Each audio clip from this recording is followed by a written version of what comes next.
What's up, y'all? So I'm gonna do this real quick video on why it's important to add delay to your subwoofers, especially if you have more than two like me, which I have 4.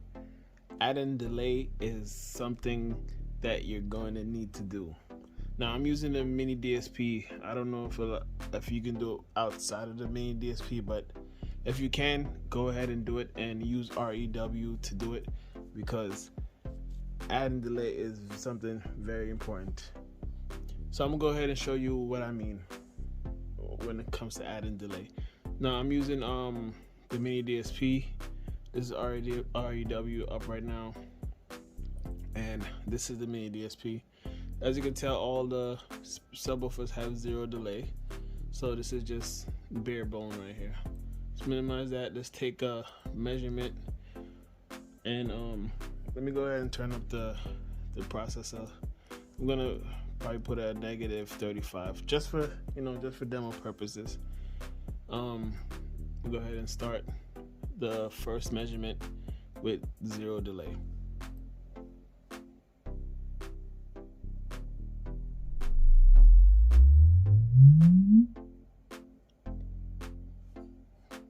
Alright, so that's what I'm getting with 0 delay, which is pretty good, which is actually pretty good for, I wasn't expecting this kind of output.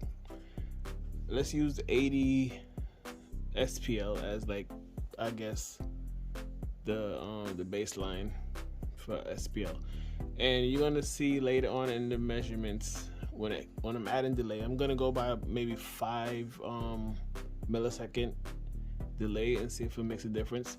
So let's shoot on over to the Minidsp, and output 1 and 2 are my 2 fronts, and 3 and 4 are my 2 backs. It's most important to delay the backs, because the fronts, once you do like direct or like whatever the other ones are, I think it's auto, I think it's IQ, EQ, and Y pounds, and all the other rest. Once you do that, it kind of does the auto distance and the auto delay for you, which is only just paying attention to the front subs, we're not really the back. So when you have a Minidsp, try to focus on the back subs if you're gonna have more than 2 subwoofers. I don't know if I explained that properly, but try to focus mainly on the 2, which is my output 3 and 4. So let me go ahead and add, I'm gonna go by 5 millisecond delay. So let me put this to 5 and put this to 5 and see what measurements I get. Go ahead and take another measurement. This is baseline 0, let's just call it 0. And go ahead and measure another one and see what measurements we get. Oh, I didn't press start. My bad, sorry.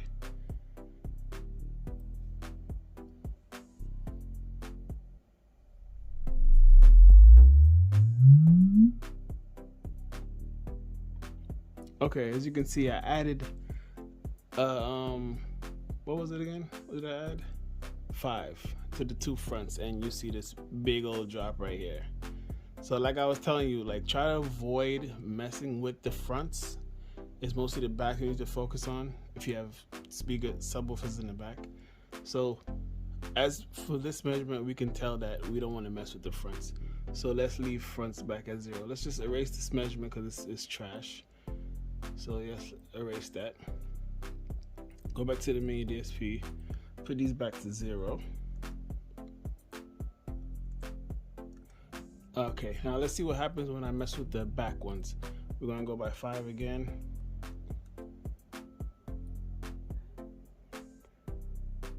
And let's see what happens now when I measure the 2 backs with a bad delay.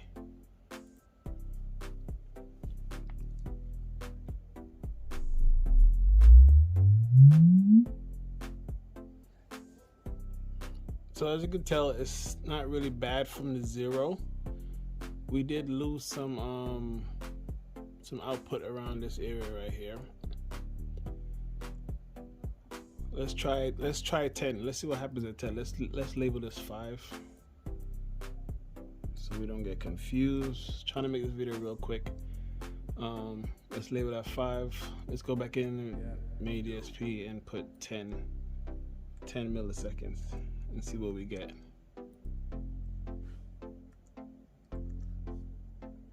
Alright, let's put that in and take another measurement. If I can friggin' take a measurement, dang. Alright.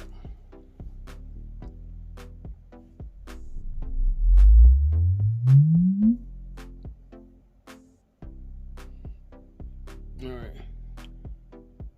It got worse at 20. So we know we can't go past 20, and we shouldn't go past 10, I should say. Or am I 10? I mean 5, sorry. I'm getting confused already. So let's label it as 10 and keep it like that. Now, just to speed up this video, I know what my distance are and everything. So let me go ahead and correct it. But on your system, you have to play with it. Go by 3 millisecond increments, 5 millisecond increments, and just play around with it and see what it does. But adding delay really is something. Now for my setup now, my backs are 5. And I know I told you don't mess with the front, but for my calibrations and everything, I do have to mess with the fronts just a little bit. I think they're 3 milliseconds if I'm not mistaken. I could be wrong. It's either 3 or 2. I should have actually remembered it before I made this video, but it's either 3 or 2. But I know my backs are 5. Now let's see. Let's just erase this and see what improvements I got by making my delay when it's just flat on 0.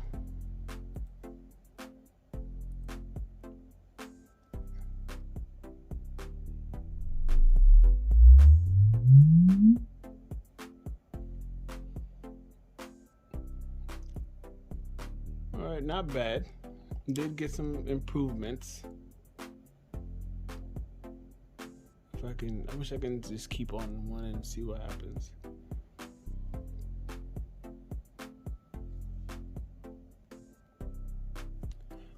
Yeah, let me see. Yeah, it's not that bad, honestly. I did gain a couple dB here. This one is moved over a little bit, and these actually switched around. I'm getting less input here and less input there. I think it was actually 2. Let me try to put 2 and see what happens in the Minidsp. I know I had a little better reading than that. Sorry. So let's go again and see what happens.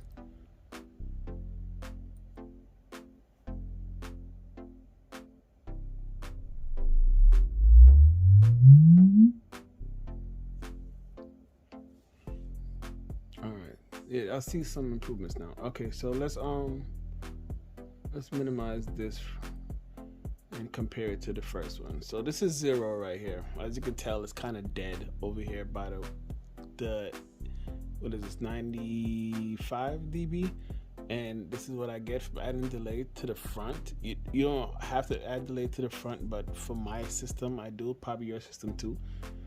As you can tell, I have a huge bump right here. I would say maybe a 10 dB bump right here, and it's kind of the same, and I did get more volume on the lower end at 0, but I did gain a higher dB right here. So it's something for you to play with. Like for my system, this is what I'm getting. And yeah, let me try something real quick before I end the video. Try to make this a quick video. Let me see what happens when I put this to 3. See if I can get something a little bit better. One more measurement.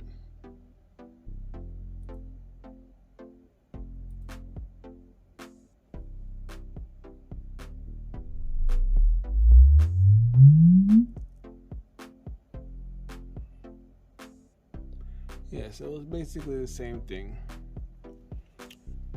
yeah, so just play around with it and see what it is, but you have to add delay. I mean, 0 is not that bad, but there is a dip right there. So if you want to fix a dip that's annoying you, maybe try messing with the delay, like how I just fixed it right there in front of you. But yeah, just play around with it, but adding delay to a multi subs is a must. So quick video. I wish it was shorter than this, but stuff happens. But anyway, so another tip I can give you guys besides adding delay is playing with the crossover on your processor or receiver. I ran through a bunch of different presets, or what should I say, crossovers on my processor, and I started from 40 all the way up to 80. So a lot of people pick 80 for I don't know, I guess it's THX standard, so everybody choose 80, but sometimes 80 might not be good. This is 40 hertz. As you can tell, the measurements right there, there's a dip there when you do 40 hertz, but it's usually it's kind of, you know, it's kind of level, it's kind of even. If you go to 50 hertz, it's more the same, just a little bit higher on the lower end. Still that big old dip right there. If you go to 60 hertz, the dip goes up. I would say 60 hertz is better than 40 and 50 hertz for these subwoofers. They cross over better with the towers that I have at 60 hertz, I should say, by looking at the measurements. So I will keep my crossover at 60 if I want to get the best. Now, if I go to 70 now, 70 gets a little bit better, but it does go down lower by 90 hertz, but not as much as the 60. So still, 60 is still a better choice because of that big old gap that it brought up from the 50 hertz. 52 hertz, I should say. So I would still choose 60.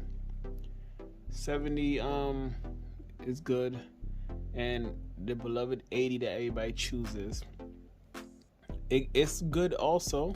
It has a higher 60 to 70 hertz than all the rest, but it does dip lower between the 80 and the 90. So it's kind of a preference thing, like whatever you think might sound better to you. But 80 is kind of good. But for my system, I would rather choose 60 because it's like right there in the middle between 40 and 80, and it has a more linear response more than the 80. 80 has that big dip right there. So for my system, I would choose 60, maybe even 70. I would choose maybe 60 or 70, other than 80, to keep it more even. Yeah, so that's the video. Sorry for being so long. Thank you guys for watching. Just play with your system. Just play with it. All right? Peace.